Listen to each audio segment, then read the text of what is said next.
If I had a sweetheart and she was a rover, away, boys, away. I'd follow her all the wide world over. Away, boys, away. If she said yes, I would never leave her. Away, boys, away. If she said no, I would go and grieve her. Away, boys, away. For the will of a girl there is never any knowing. Away, boys, away. She would want me to stay if she saw me going. So never say die, keep a stiff upper lip, boys. Away, boys, away. The wind is fair and we've got a good ship, boys. All away.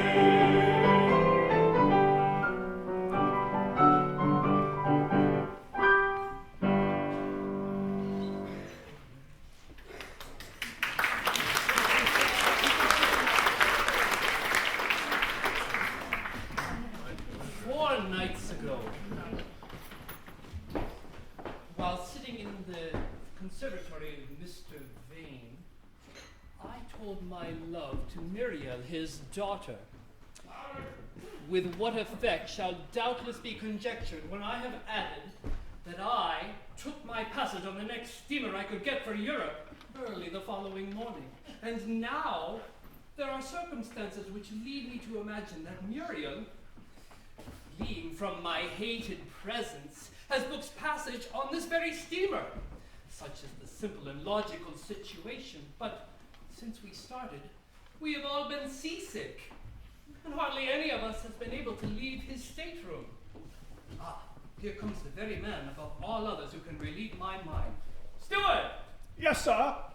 Beg your pardon, sir. What's this? The sea's like glass, the ship's as steady as a rock. Nobody's sick this morning, surely? Well, you're quite right, sir. It's the force of habit, sir. I'm so used to bringing lemonade to the ladies, stretched out here, on deck in every attitude of agony. And I just came up this morning, sir. Without the surgeon's orders? What do the rules and regulations say, which are printed, glazed, and framed and hung up in all the staterooms? Oh, don't report me, sir. It was merely the force of habit. Now, whether having got him in my power, 'twere better to throw myself upon his mercy and tell him all, or rather try finesse. I have an inspiration, and as might naturally be expected, under the operatic circumstances, it takes the lyric form, and I shall sing it.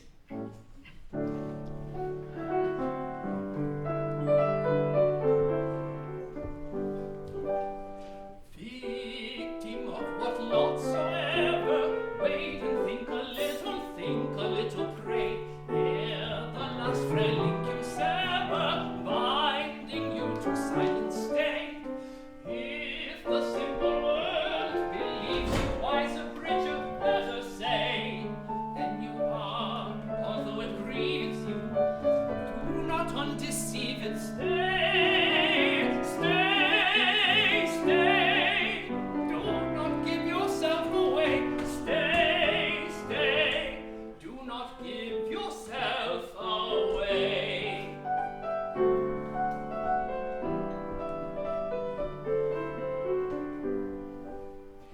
If you adore some lovely being, and you long to tell her stay, since there can be no foreseeing that she will not answer nay. If in short the cards are shuffled and you hold but deuce or tray, in life's game with front unruffled, wait, let your opponent play. Stay, stay, do not give yourself away. Stay, stay, do not give yourself away. Do not give yourself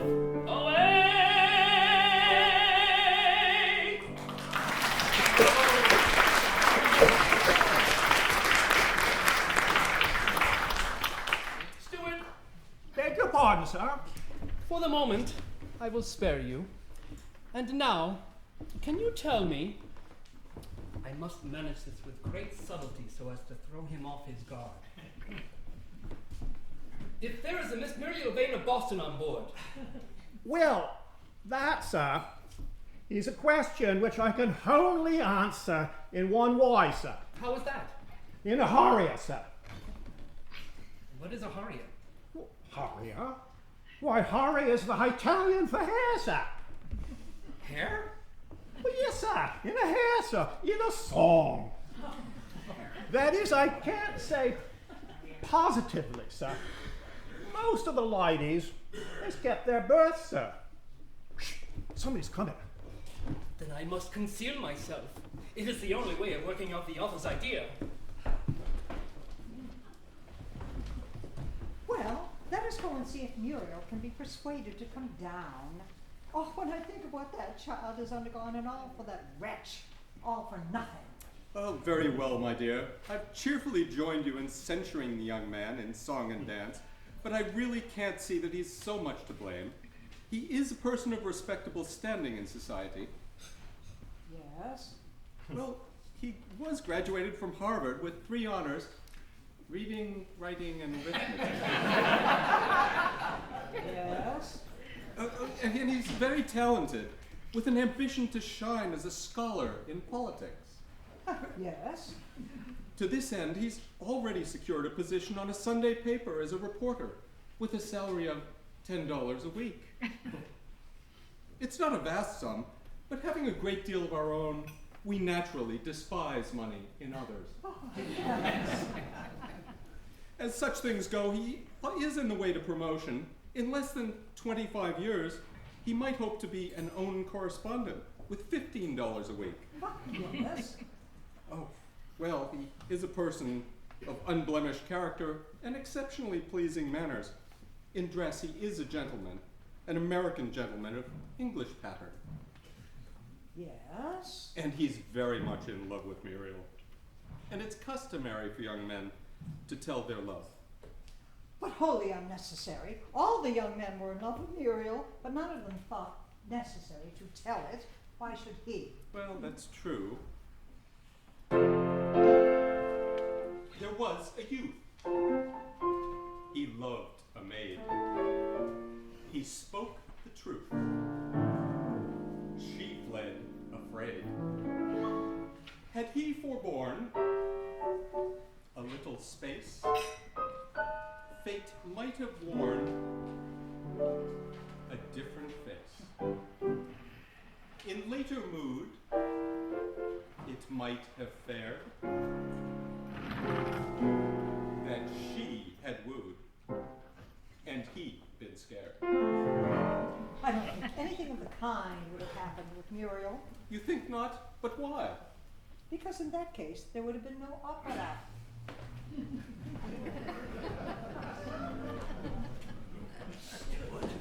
Who is this young lady? Well, I haven't happened to hear her name, sir. But I have a list of the cabin passengers here in my pocket, sir. List of Saloon passengers. First steamship Mesopotamia. Sailing from Boston to Liverpool, April 1st, 1880.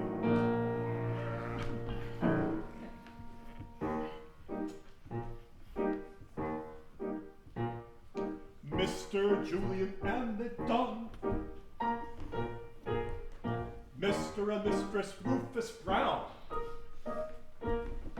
Major Connolly, Colonel Donnelly, Mistress Susan Duell, Dr. Jacob Ewell, Mr. and Mistress Follansby, Mistress Harris, Miss Harris's 3, going out to educate her daughters in Paris, and leaving Miss H to supply the funds at Elm, I suppose. It is the national costume. Go on. Oh, all right, sir.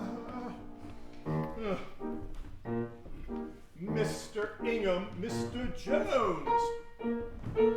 No, no, no! I thought I could bear it for the sake of the effect, and for the resemblance to Leporello's list in Don Giovanni. But I can't! Skip the rest of the alphabet and get down to the V's at once! Mr. and Mistress Matthew Vane. Oh, my heart burst not in twain! Miss Muriel Vane, 2 maids, and a pug. Reverend Dr. Silas Rugg. Wait! Stop! Hold on! It is she. I knew it as soon as I recognized her parents' voices in my place of concealment. Oh, then you are... A stowaway. Very sorry, sir, but I shall be obliged to report you. But I am not a common stowaway. My passage has been fully paid. I am Love Stow. I beg your pardon, sir, but don't you think you'd better wait for the chorus? It's just coming up, sir. The lookout is sighted an iceberg, and the chorus is coming up to see it. But I thought I heard a chorus at the beginning of the piece. Well, so you did, sir. That was the chorus of seamen. We've got 2 choruses on the Mesopotamia. The old boats only had 1. This chorus is a chorus of passengers. We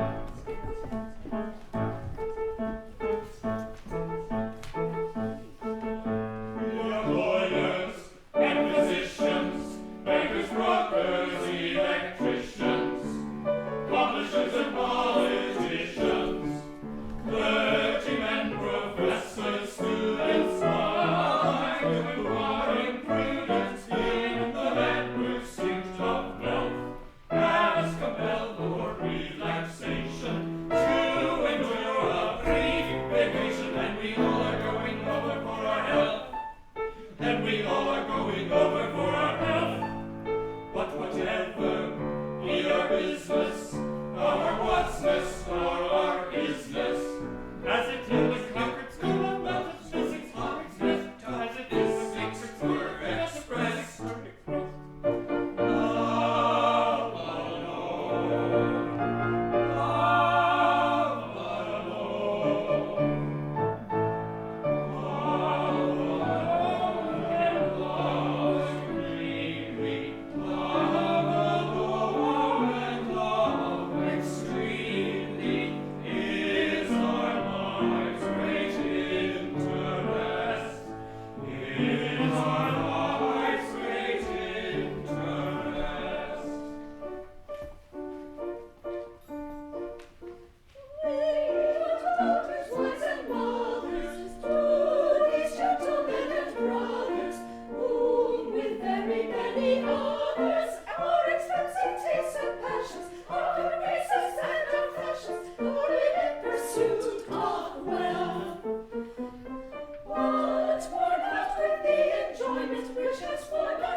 in procuring me this sympathetic audience.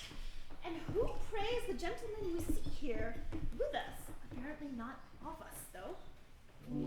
Ladies, if you will allow me, I will introduce myself. I am Love Stowaway. Love lured me from my home, and far across the wandering foam he bade me stray. I am Love Stowaway. He chose the vacant bark, and darkly plotting in the dark he did betray.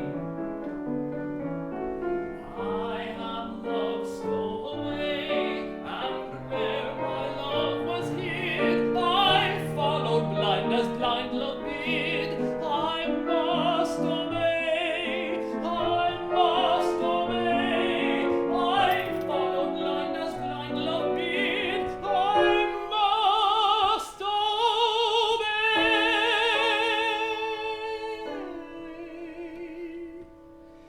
I am Love Stowaway, and now my love and I together from each other fly the self-same way.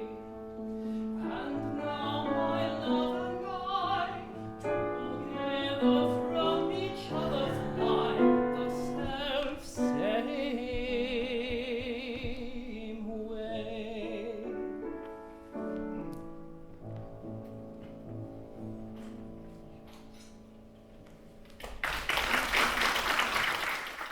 Ladies and gentlemen, I think Miss Muriel Vane wishes to say something. Merely to make a personal explanation, such as in good society is usual in mingling with a company of strangers.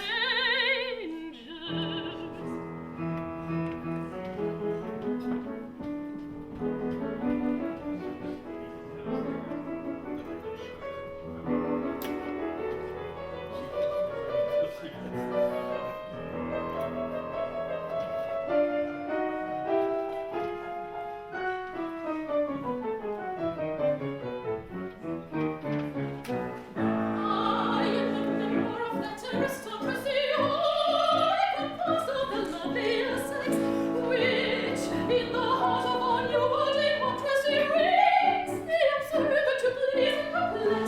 Since I was born, well, I do not think really that I have been of the least use on earth. All has been done that could be done ideally, utterly useless to make me from birth, utterly useless to make me from birth.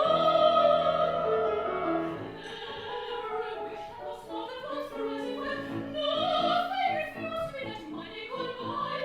All my opinions expected and satisfied, since I could utter the first in a cry, flat and defer to a maid in society, like the young princess coming to her own, free to do all that I would in satiety. Law to myself first and last and alone, law to myself first and last and alone. Dressed like one more to the purple imperial, housed like a duchess and served like a lord, and like the heroine of a cheap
It was only the chorus of the passengers, miss, who had come up to see the iceberg. Ah, and who was that young gentleman who appeared to be singing to them? Why, miss, he was telling all about himself, miss, in the song. I dare say, but I could not make out the words, and I don't have a libretto. There was something strangely familiar in his voice and figure, but it could not be. I must not, I dare not imagine it. It is love and this sorrow forsaken. Oh, if we were not such a distance at sea, I should say that I was not mistaken. The form and the face were the same, but divided by many a billows away. I make thy vow to the poet in the sea. And he sighs under the willow tree. I must not, I dare not imagine it. In my pride and my folly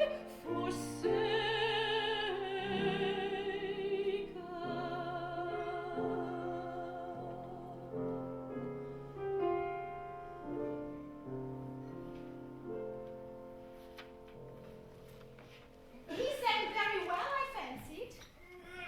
Only tolerable, miss. We had a great many tenors here on the Mesopotamia. But there was a certain sympathetic quality in his voice, a brio, a timbre. Well, very true, miss. That was very thin in the upper notes. I suppose it wasn't perfect. Do you know his name? Well, no, miss, I don't know his name. But I've got my list of passengers here. I'll read it over to you. Oh, no. Not again.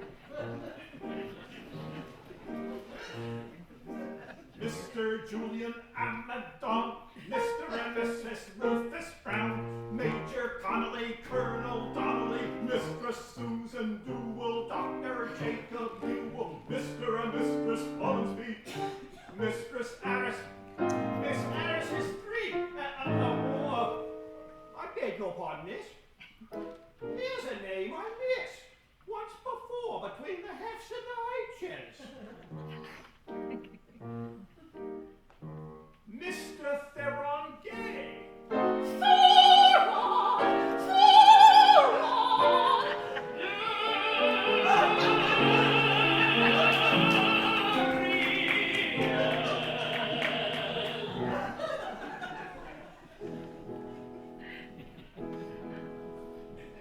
Oh, if you be some fond and dear in ocean, some blessed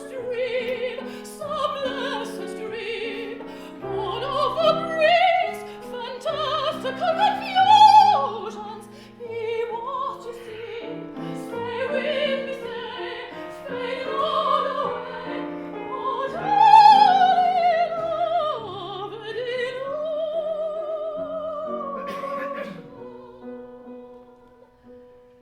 I am no vision, no hallucination.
Gay of Boston, Massachusetts, I must ask you, as a gentleman, to leave me.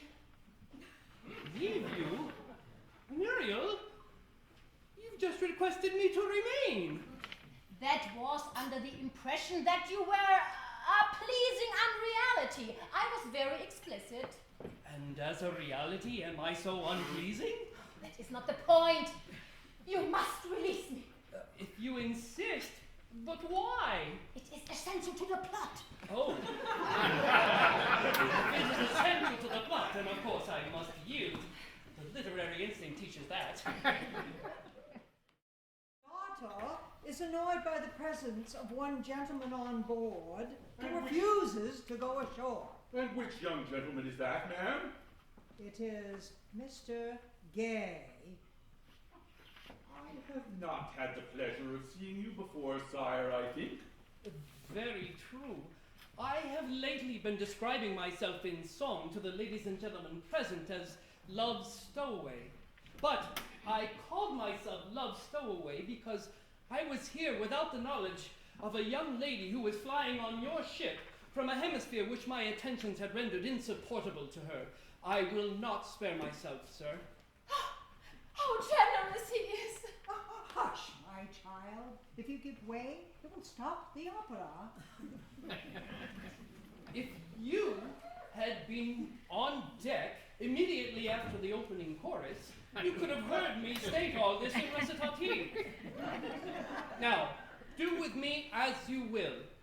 I am, strictly speaking, Love's unintentional stowaway, but I am a stowaway and I do not shrink from the penalty. Put me in irons. Yes, load me with chains. What are your iron links to the bonds in which my last hope fades, my spirit sings? Yes, load me with chains. Spare not, do not delay. Soon I shall lie 'neath the suns and the rains. Death stowaway. Death stowaway.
Could put him off on an iceberg. We are now entering the region of floating ice, and we may encounter a suitable iceberg at any time. They are continually drifting toward the coast of Labrador, and the chances are that within a week or 10 days, he would find himself within the Straits of Belle Isle, from whence he could easily make his way by intercolonial railway to Halifax, and thence to Boston. Do you think an iceberg would be preferable to a homeward-bound merchant vessel? I would say it's about an even thing, miss. An iceberg would be more romantic. In the meantime, Theron, if you have anything to say in justification of your strange conduct, I cannot refuse to listen. However, it won't affect the final result. Well, I do not have anything to say, but I do have something I would like to sing. Could you make it short, please? I'm really quite worn out. I have been so terribly seasick. I haven't slept a wink since I came aboard. Singing seems to string the ideas out, and there has been so much of it already. And if there happens to be an encore, there is no living through it. I will try to boil it down.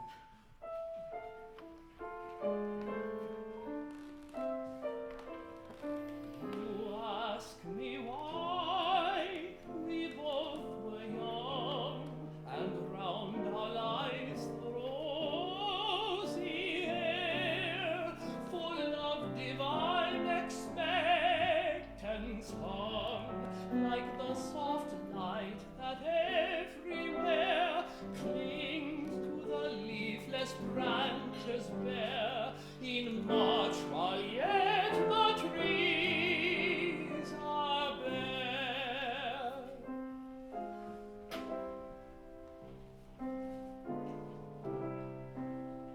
You ask me why it was the time the bird begins to build its nest, and all the world is filled with rhyme of soul to soul and breast to breast, with rapture wild and sweet unrest, with springtime's wild and sweet unrest. Ask me why, you ask me why.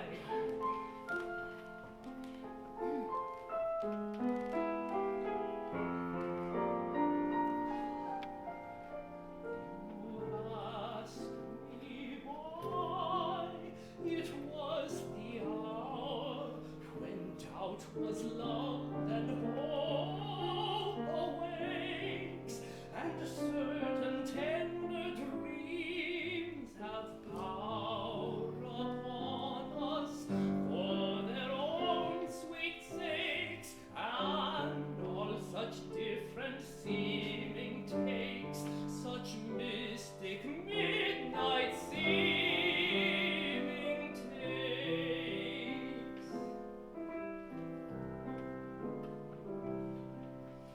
You ask me why it was the place of many a summer breathing flower. The roses bloom, the lilies grace, droll in the mimic bower.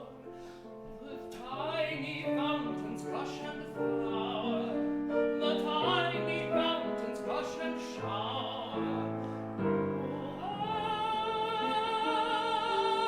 Ask me why.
In Act 2 of A Siege Vane, Muriel's Dream, we are transported to an upside-down fantasy world where things are seldom what they seem.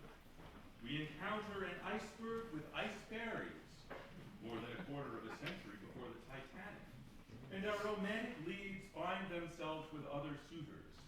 Theron is seduced by the Ice Princess.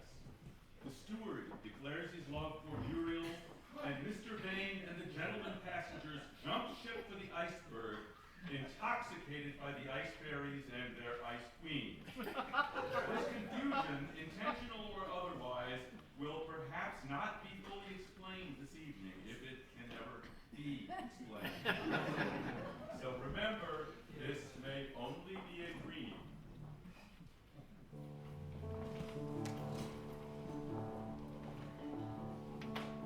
Ladies and gentlemen, if at all singular in our appearance some of us seem, let us enlighten. We are not really people, but only things in a dream. Glorious dream, glorious dream. All this magnificent paraphernalia that you will notice here, if you please, is but for scenery that is subjectively, as in a vision, dreaming she sees, as in a vision, dreaming she sees.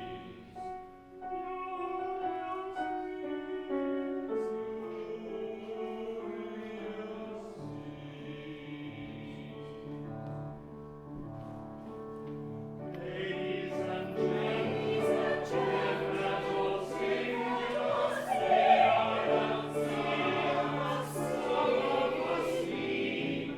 Let us enlighten.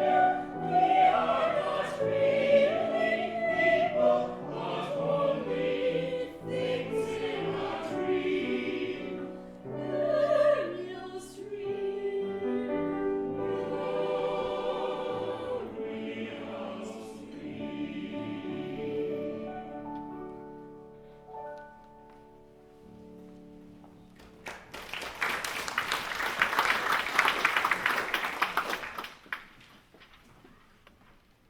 So, how do you like the decorations?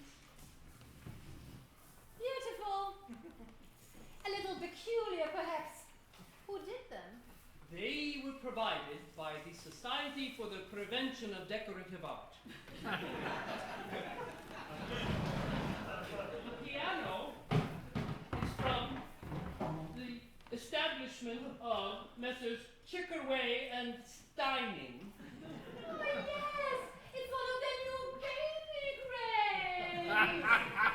But isn't it rather small? Yes, but it'll grow. Theron, Yes, Muriel? why are you still here? The captain hasn't spotted any homeward bound vessel yet. Well, it won't do. We have made all our preparations for parting and we must part. yes, we must part, for parting comes to all. It is our lot that poisons love's delight. In rapturous calm, it is the drop of gold, but no, it is the shadow of the night.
Vane? Yes. Oh, the Ice Princess! Yes. Well, I don't know if I ought to trouble you with business, but won't you come aboard first? Oh, thank you. You're very kind. I shall be only too glad if I can do anything for you. It's nothing really, only there is a certain young gentleman whom I would like you to take with you and put ashore somewhere on the American coast. If you don't touch any land, it doesn't matter. He can swim a few miles. It is very important that this young man leaves the steamer. Theron, the Ice Princess, Mr. Theron Gay. It is Mr. Gay whom I wish like you to take with you. Oh, yes.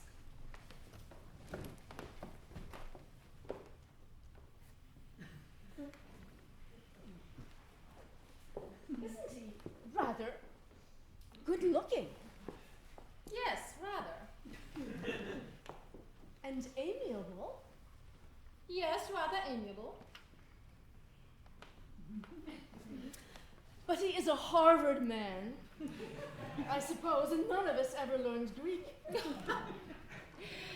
They don't learn Greek at Harvard. If you will read the college fetish, you will see that they only study it. I dare say he didn't learn anything. What? Yes, of course. Athletics and modern languages. German. Oh, well, that's very nice. He certainly is very handsome. But I hope he isn't a Bostonian. Their manners are so cold. They chill us. I shouldn't have thought they could chill ice fairies. They can chill anything. And precisely because we are ice fairies, we pine for warmth.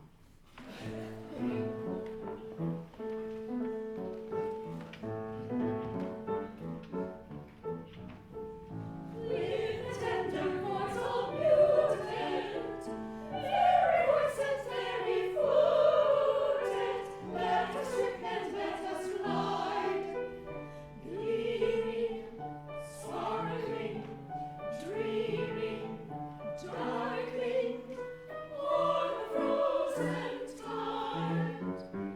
With the tender voice all muted, fairy voices very fluted, let us rip and let us glide, gleaming, sparkling, dreaming, darkling, o'er the frozen tide. Let us rip and follow, o'er the merry uproar follow, let us all like ships of snow, brightly shimmer, lightly glimmer, stop as if all frozen soul. Brightly shimmer, lightly glimmer, stop as if all frozen, stop as frozen soul, stop as frozen soul.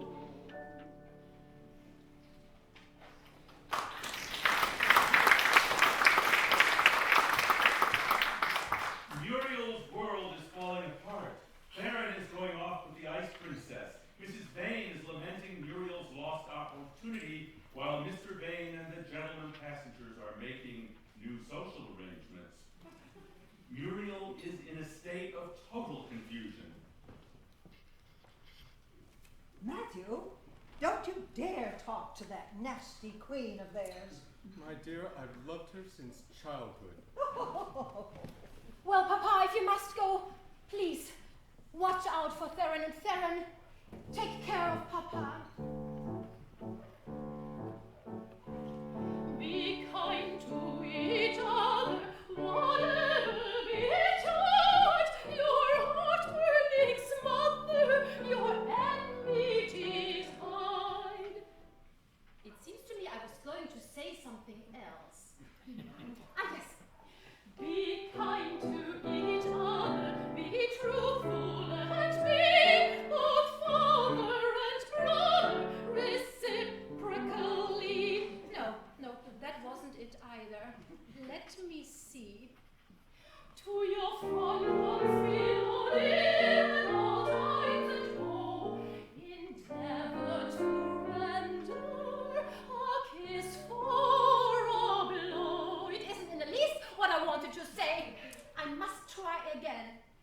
Be the harsh word unspoken, a braid not more shine, for a frown has broken the heart of a bride. Oh, what perfectly disgusting rubbish! I don't know where I could have gotten hold of it. To those fond and lonely be husband and son together, but only be careful which one. Ah, it's getting worse and worse. Really, it makes me sick. Look before, not behind you, for love's the dead. Let no vain sorrow blind you, no vain tears be shed. How atrocious! It is the most pessimistic thing I've ever heard of. Then away with remembrance, away with regret, turn from parting and semblance, to live and forget. Turn from parting the semblance, to live and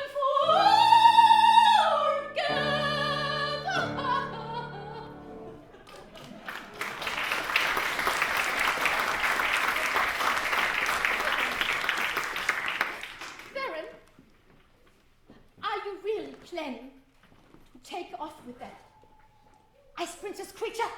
Yes, Muriel, I'm very serious about it. As serious as I can be under the circumstances. Of course, I can't help smiling. I'm very happy, but I am very serious.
In vain